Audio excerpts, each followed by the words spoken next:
Good evening, everybody. My name is Stan the Man, and you have tuned into Real Talk on the Dream Nation Network.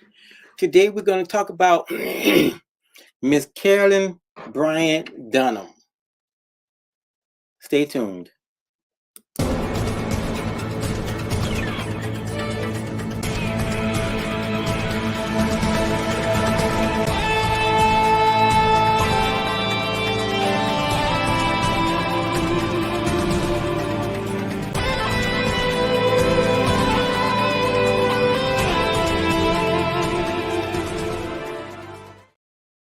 Hello, everybody. My name is Stan the Man, and this is Real Talk on the Dream Nation Network.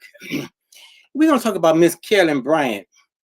Now, this is the young lady that accused Emmett Till of accosting her in her store back in 1955. An accusation that cost him his life. And that sparked the civil rights movement. Let's delve into this. Carolyn Bryant Dunham. Well, she dies at 88. She died this past week. One day this past week. Her words doomed Emmett Till. She accused Emmett Till of accosting her in her and her testimony led to the acquittal of her husband and her husband's half-brother of murder and helped galvanize the civil rights movement. The only two people who knew exactly what happened during the minute that they were alone together in the general store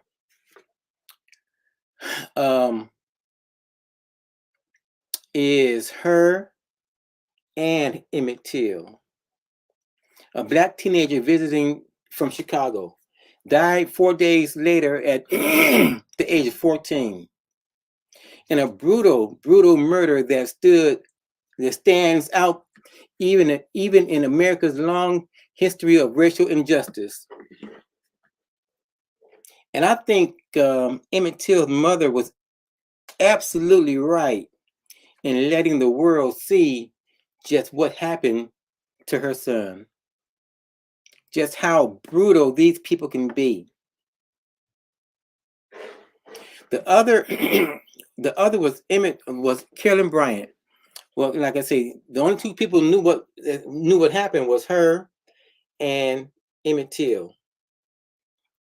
At the time, she was 21 years old. She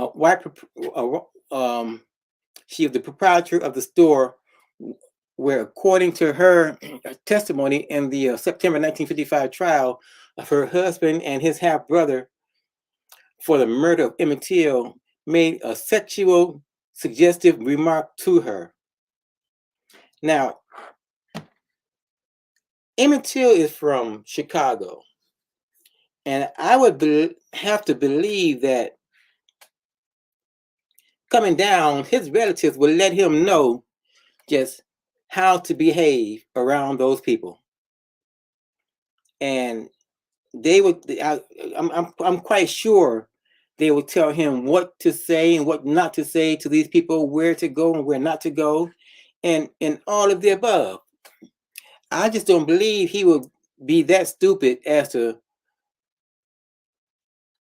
accost this lady in her store. You know, you down south for one thing. You see what's going on, and I'm quite sure that your people tell you what is and what ain't about the situation.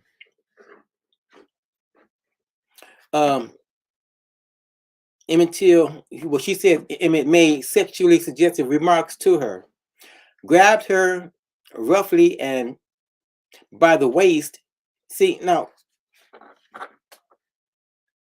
judging by the type of woman his mother is, I just can't believe that this boy would do something like that. You know, grabbed her by the waist and let loose a wolf whistle. Now, Miss Bryant, more recently known as Carolyn Bryant Dunham, has died at the age of 88. On Thursday, Megan LeBeau, the chief investigator for the parish coroner's office in Louisiana, sent a statement confirming the death on Tuesday in Wake, in Wesley, a small city in northern Louisiana. Miss LeBeau did not provide further information.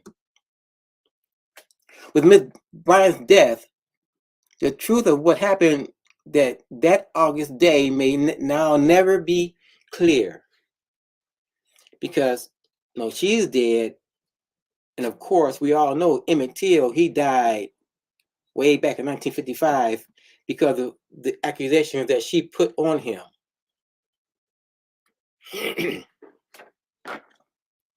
It will remain a mystery. More than half a century after the murder, Timothy B. Tyson, a Duke University historian who interviewed her, wrote that she had admitted to him that she had perjured herself on the witness stand to make Emmett's conduct sound more threatening than it actually was. So there you have it. She perjured herself on the witness stand. And then there was the arrest warrant that we found a few months ago. So she was under arrest. Well, there was an arrest warrant out for her, but you know how it is back then. They swept it under the rug. They just swept it under the rug.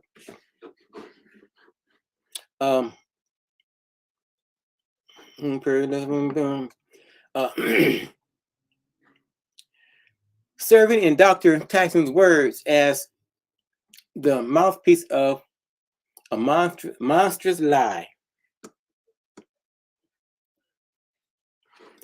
She said, with respect to the physical assault on her or anything menacing or sexual, that part isn't true. Dr. Tyson told CBS This Morning in 2017, the publication of the book on this case, The Blood of Emmett Till, prompted the Justice Department to reopen the investigation, in which it subpoenaed Dr. Tyson's research material. The federal authorities said Ms. Bryant denied ever having changed her story, and they questioned Dr. Tyson's claim, saying a tape recording of an interview that he had conducted with her, which he had provided to investigators, did not contain any sort of recantation. They closed the case in 2021 with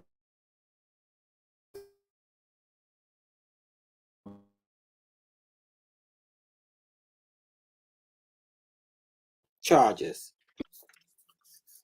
Has gone to meet her maker. And I know, judging by, I didn't do a lot of research on this because I didn't think I had to, because this is 1955, a totally different way that Black children were being raised. Not like today. Black children back then were more respectful of the elders. They were more conscious of what could happen to them, especially in the South. It was just a different time. And I just cannot believe that Emmett Till would go down there and act that way. I just don't believe it. Like I said before, Miss Mamie Brown was right for keeping his casket open to let the world see just how egregious they can be. It is, and it's, it's half century later, and what we're going through now is the same thing with all these police killing the black men, black women, black children. They don't care. They do not care about us. That's what Michael Jackson said. They don't care about us. Now, don't get me wrong. We do have some allies, and some people do speak up in support of our struggles. But for the most part, we stand alone.